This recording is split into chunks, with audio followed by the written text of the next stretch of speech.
Maybe you don't think you have a calling, or you may still be looking for a calling. As a senior, you may think the topic of being called is not relevant to you.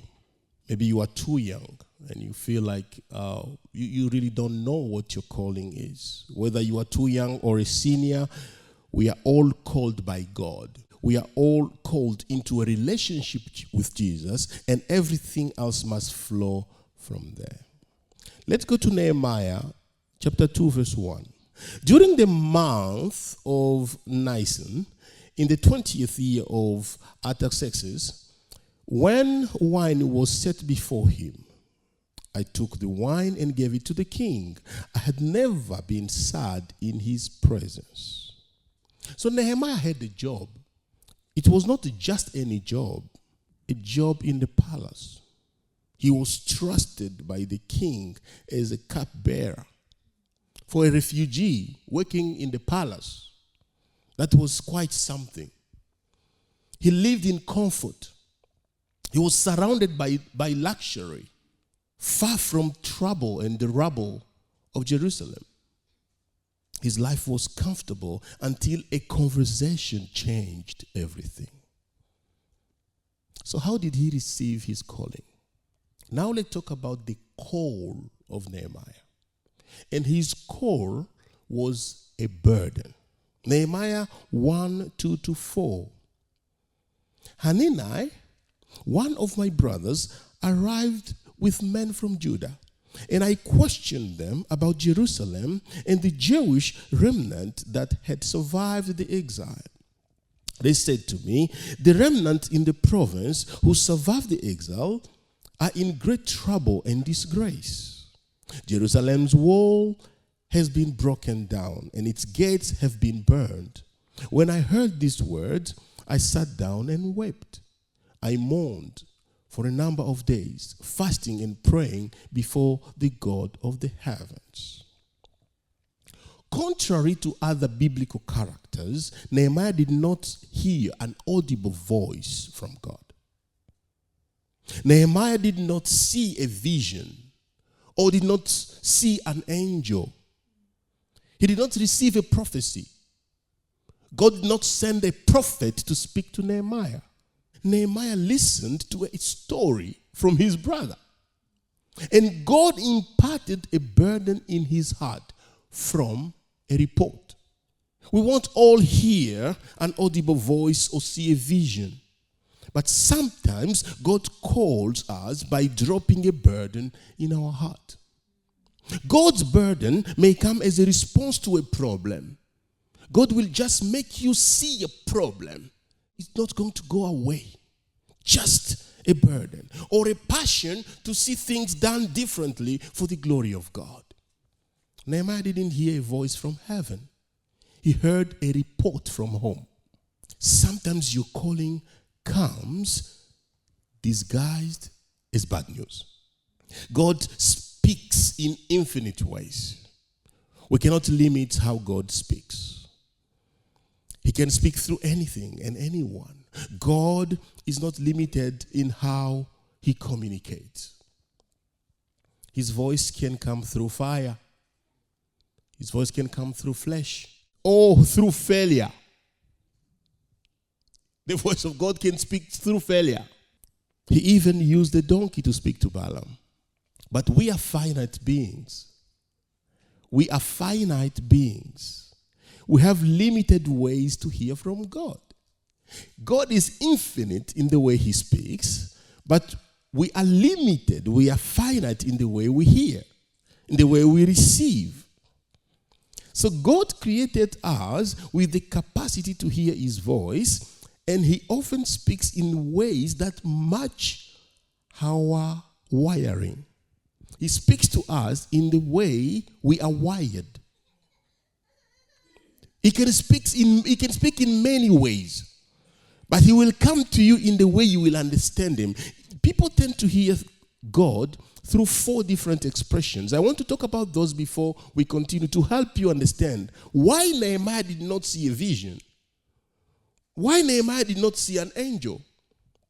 There are different expressions that how we receive from God. We have knowers, feelers, hearers, and seers. We are wired differently. Let me talk to you about the knowers. They receive inner certainty or conviction. They know something is true without needing all the details. They just know. God created us differently. Some people are like this. They just feel convicted about something, or they just receive some conviction. For example, when Peter said that Jesus was the Christ, the Messiah, it just came to him as a knowledge. It just came. He did not feel it, not hear a voice. It just came to him in Matthew 16 to 17. They are quick and confident knowers. But the issue is they can be impatient with others. They can be impatient with people who need more time to process or more proof before they believe. Knowers don't always understand when others say, God told me this. What do you mean God told you? I sense God is saying this. What do you mean you sense? God showed me this. Oh, what do you mean God showed you? Because they don't see anything. They don't feel things. They don't feel from God. They just know. Knowers tend to judge others' personalities as over-emotional. Noah's attitude seemed to say, well, since you don't know and don't have an answer, and I already know, well, you can sit this one out while I take care of it. If you want to come with me, fine, but try to keep up. God will speak to you in your way, the way you are wired. We have feelers. Feelers, they receive through emotions, intuition, and atmosphere. They just sense things. They sense God's heart. They sense the mood in the room. They sense spiritual opposition. They can just enter a room and sense that there's some spiritual activities going on.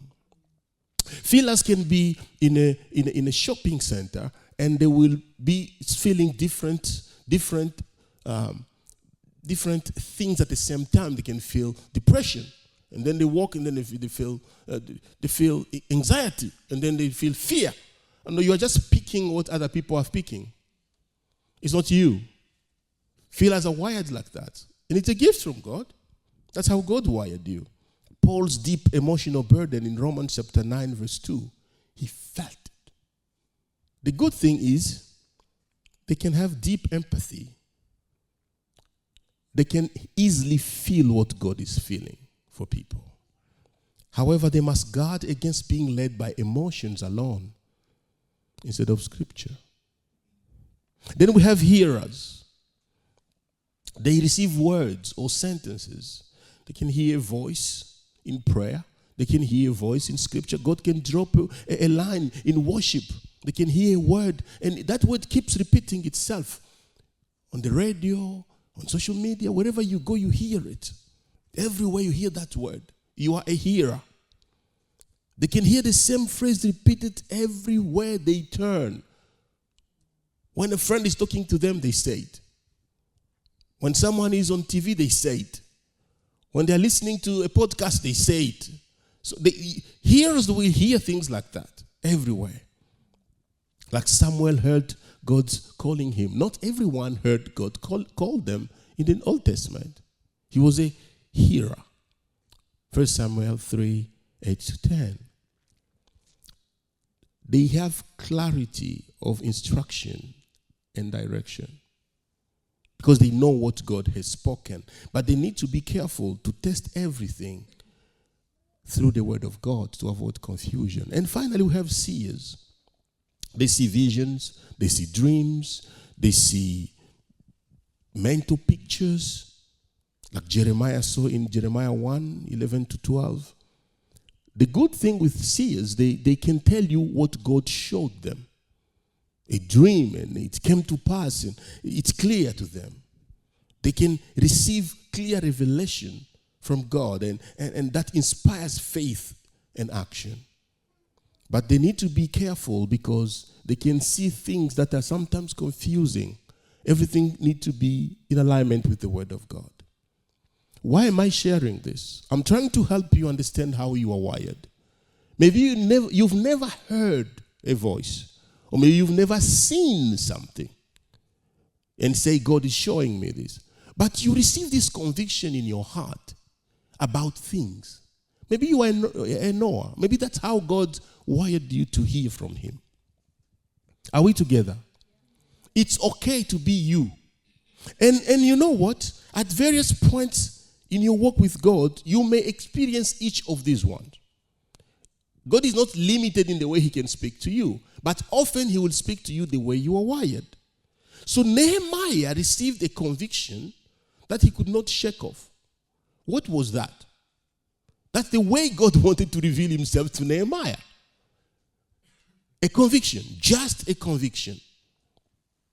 Maybe you are feeling also a burden for something to change. Maybe in your life or in your community or in the church. That may be God telling you, calling you for something. It's okay if you don't feel anything at the moment. If you don't have any burden, don't stress trying to find your calling. Your calling will come looking for you. Because before God gives you a specific assignment, God wants you to do a general assignment. God wants you to be busy doing what is available before He sent you to North Korea. Before you get your specific, special assignment, God wants you to look at the needs around you and do that first. Nehemiah didn't go looking for a project. He didn't go try to find something to do. He saw a broken wall and stepped in. It was about opportunity. God opened a door. Don't try to find something to do. Find something that needs to be done. Don't just be busy. Look at the needs around you. Needs are everywhere.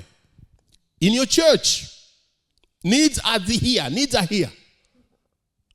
If you need something to do, come and see me. I have a list of things that need to be done. In your home, things need to be done. Ask your mom. She will tell you. Things need to be done. In your community, tasks are waiting for willing hands. Gaps waiting for someone to step in. Be faithful to the general call to serve, and in your time, your specific calling will find you. I see people busy trying to find their ministry. My ministry. I think God is calling me for. Okay, nothing wrong with God calling you for. Until you have clarity and opportunity and release for your ministry, why not serve somebody else's calling? Serve somebody else's calling. Meet a need where you are. Meet a need around you. David was watching sheep when God called. Samuel was lying in the temple when God called. I can say Samuel was lazy. Just sleeping, and God called him. Nehemiah was serving wine when God called. If you're faithful where you are, you'll be ready when He calls for the special call. Just be faithful in the little, wherever you are. I had a meeting one day. My wife and I sat with someone and said, I don't know why you're not giving me to preach. And we looked at each other. What else are you doing? I know you are not preaching, but what else are you doing? So some people want to determine, this is my calling. I have to do this is my calling. And God is saying, that's not how it works. That's not how it works. Be faithful in the little. In the small things. At least the thing that looks small in your eyes. Because they are not small in God's eyes. When we come in the house of God, we do what is needed. What is needed? Let's talk about the cost. The cost of Nehemiah was a battle. The cost of Nehemiah's calling was a battle. Nehemiah 1:4. When I heard these words, I sat down and wept. I mourned for a number of days, fasting and praying before the God of the heavens. He heard about Jerusalem walls and he felt the need to repair it. The first price he paid was not to rush and go start building. He prayed and fasted. Why didn't he just rush and go and start building? Because the vision was too big for him to do alone without God. He needed clarity. He needed protection. He needed favor. He needed provision. He needed strength. He needed God. As a king's cupbearer, Nehemiah is asking himself, how am I going to tell the king that I'm about to leave the palace and go repair the walls of Jerusalem? The first risk is Jerusalem, if it's repaired, they can rebel against the king. So there is a political risk in that request. We destroy those walls so you guys don't rebel against us. And you're asking me to go and repair it again. So you can start worshiping your God and forming your own government again. Nehemiah saw the risk. Secondly, who is going to serve the king? So the king has to find someone else. There were so many barriers in Nehemiah's way that he couldn't do it on his own. A calling requires a cost. You need God to fulfill his calling. It's bigger than ourselves. Nehemiah was overwhelmed by the problem. So he went to fast. Why fasting? Because fasting quiets the flesh so the spirit can hear God clearly. Fasting silences the appetite of the flesh and amplifies the voice of God. Fasting lowers the volume of the flesh so we can hear the whisper of God. There's so much noise around us. Fast and pray for clarity. If your calling feels too big for you, turn to God. That's what a calling should feel like. Big. It requires dependency on God. Nehemiah 2:5. So the king said to me, why do you look so sad when you aren't sick? This is nothing but sadness of heart. I was overwhelmed with fear and replied to the king, may the king live forever. Why should I not be sad when the city where my ancestors are buried lies in ruins and its gates have been destroyed by fire? Then the king asked me, what is your request? So I prayed to the God of the heaven and answered the king, if it pleases the king, and if your servant has found favor with you, send me to Judah and to the city where my ancestors are buried so that I may rebuild it.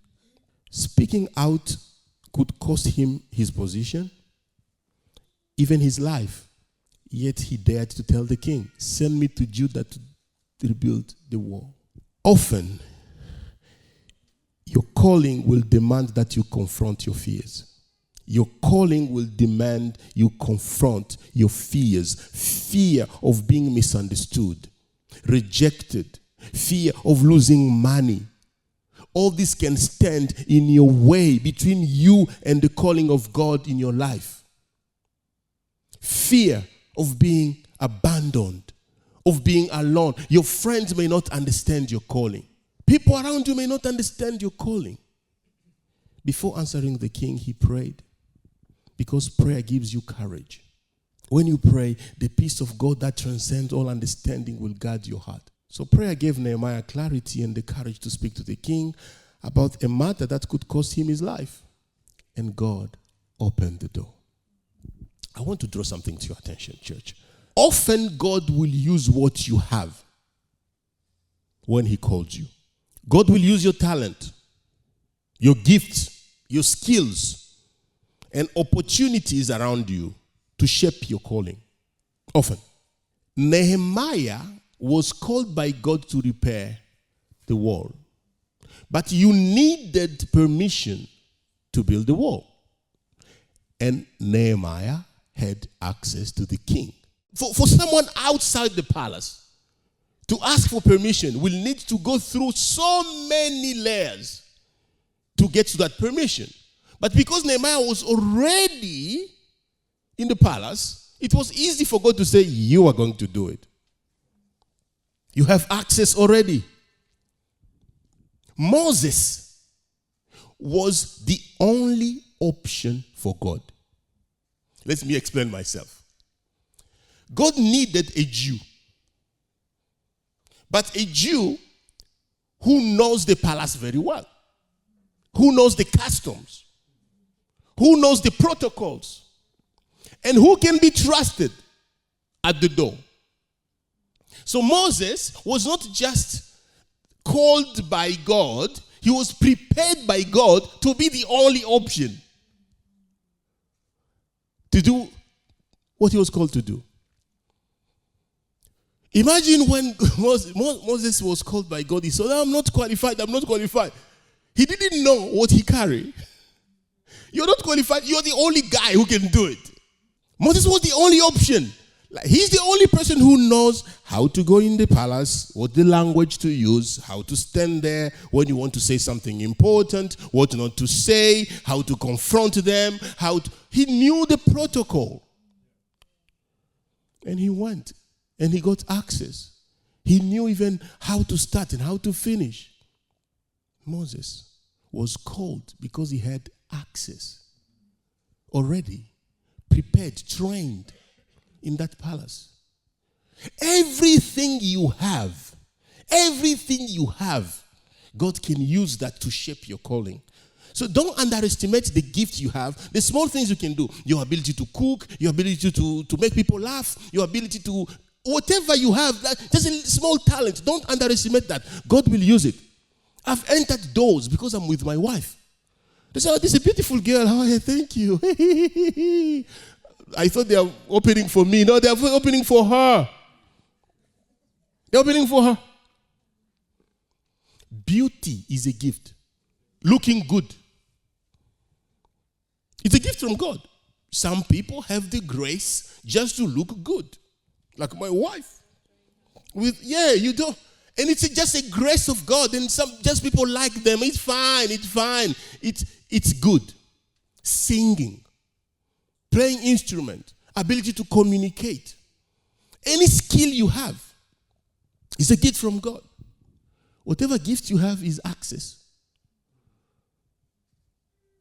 So Nehemiah had access. Your gift, your skills are not a mistake. You're not in this town by mistake. You're not in this church by mistake. God uses what you have to lead you to your calling. Let's start from there. God will find you wherever you are and use whatever you have to fulfill his calling in your life. He granted Nehemiah favor. But the real cost begins when his first feet hit Jerusalem's soul.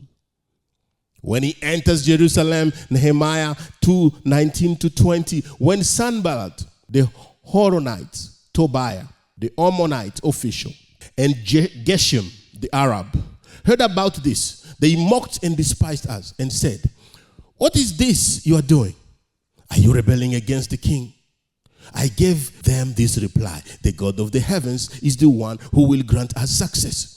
We, his servant, will start building, but you have no share, right, or historic claim in Jerusalem. Okay, we continue. Chapter 4, verse 1-3. When Sanballat heard that we were rebuilding the wall, he became furious. He mocked the Jews before his colleagues and the powerful men of Samaria and said, what are these pathetic Jews doing? Can they restore it by themselves? Will they offer sacrifice? Will they ever finish it? Can they bring these burnt stones back to life from the mounds of rubble? Then Tobiah the Ammonite, who was beside him, said, indeed, even if a fox climbed up what they are building, he would break down their stone wall. He left safety for all that. Every call worth following will cost you. And your comfort will never build a kingdom wall. Never. Nehemiah 6:1-4. When Sanballat, Tobias, Geshem, the Arab, and the rest of our enemies heard that I had rebuilt the wall and that no gap was left in it, though at that time I had not installed the doors in the city gate, Sanballat and Geshem sent me a message. Come, let's meet together in the villages of the Ono Valley. They were planning to harm me. More cost. So I sent messengers to them saying, I'm doing important work, I cannot come down.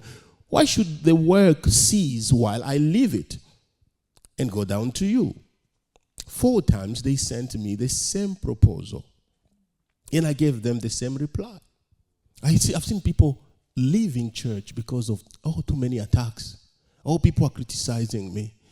If you're going to leave because people are criticizing you, you are not going to achieve what God has called you to do. Opposition came from without. Sanballat, Tobias, Geshem mocked, threatened, and plotted against him. Pressure from within, discouragement, fatigue, and fear among the workers. If your calling doesn't cost you something, it's probably not from God. Every divine assignment will attract resistance, not because you are wrong, but because you are making a difference. Nehemiah refused to be distracted. He said, I'm doing important work, I cannot come down. He prays with one hand and builds with another. Distraction is an enemy of your calling. And finally, the crown. Breakthrough, the crown. Nehemiah 6:15-16. The wall was completed. It was completed in 52 days. On the 25th day of the month Elul, when all our enemies heard this, all the surrounding nations were intimidated and lost their confidence, for they realized that this task had been accomplished by our God. And even enemies recognized it was God's work. Even his enemies. The first test of any calling is this: who gets the glory? Many say, God has called me to do this or that. On the surface, it sounds right. But when you follow the trail, you find that God is not the sole recipient of the glory. Or worse, they want to share it with him. A true calling gives God all the glory and keeps none for us. The work was finished. That was a tangible fruit of obedience. God was glorified. Success pointed back to God. Generations benefited from what happened. The city was secured, worship restored, identity was rebuilt again. Personal fulfillment. Nehemiah could look back and see his obedience change history. The crown is not always wealth and recognition. The crown is knowing you obeyed God and impacted eternity. 52 days later, the wall is completely done. The enemies, they stopped their attacks. Not because they now like Nehemiah, but because they know this was the work of God. The crown of obedience is the joy of seeing God's will accomplished and knowing you played your part. That is the crown he received. The glory went back to God. I don't know what you think God is calling you to do. Or maybe you think you don't have any calling. But I'm telling you, you have a calling. Have you said yes to the needs around you? Have you said yes?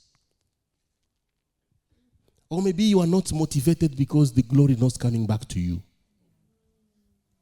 Maybe that's where your problem is. There is no money. Oh, I see. There is no money and there is no glory. That's our problem. That's our problem. That's our problem. May God help us.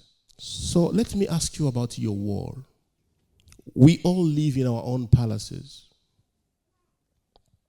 our comfort zones, and our safety, and our routines. But somewhere, there is a wall broken that God is calling you to repair. There is a wall that is broken somewhere, and God wants you to repair it, to rebuild it. Like Nehemiah, you will face the call, the burden in your heart, the cost. There will be battle and opposition. The crown, there will be a breakthrough for God's glory. But the question is, when you hear the burden, will you stay in the palace or step into the calling?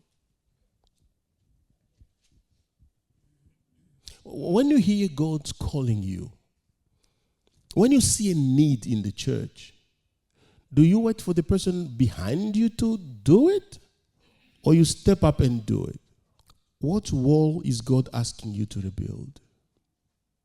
What wall is God asking you to rebuild? What is the need that you are wired to meet? Or what is it? What is the need? Which team do you think is the kids' church, or is it info team? What is it? What is it that you think you can do and you're not doing it? You can just see the problem, or you don't even want to know the problem. You don't even want to know the problem because you don't want to be responsible to repair it. God is calling you out of your comfort to build his kingdom, to build the wall of his kingdom, to repair it. Some people, God has given them opportunities. I know I have a friend of mine who said, I can't preach, but I will work hard and finance preachers. He's good at making money, though. I don't know how he does it. He's really good. He got ideas, so making money. Maybe that's not you. Maybe that's not you. Maybe you are a carpenter. Maybe you can stand at the door. Maybe you can organize chairs. Maybe you can serve coffee. Maybe, I don't know what you can do, but if there is a need, there is a call.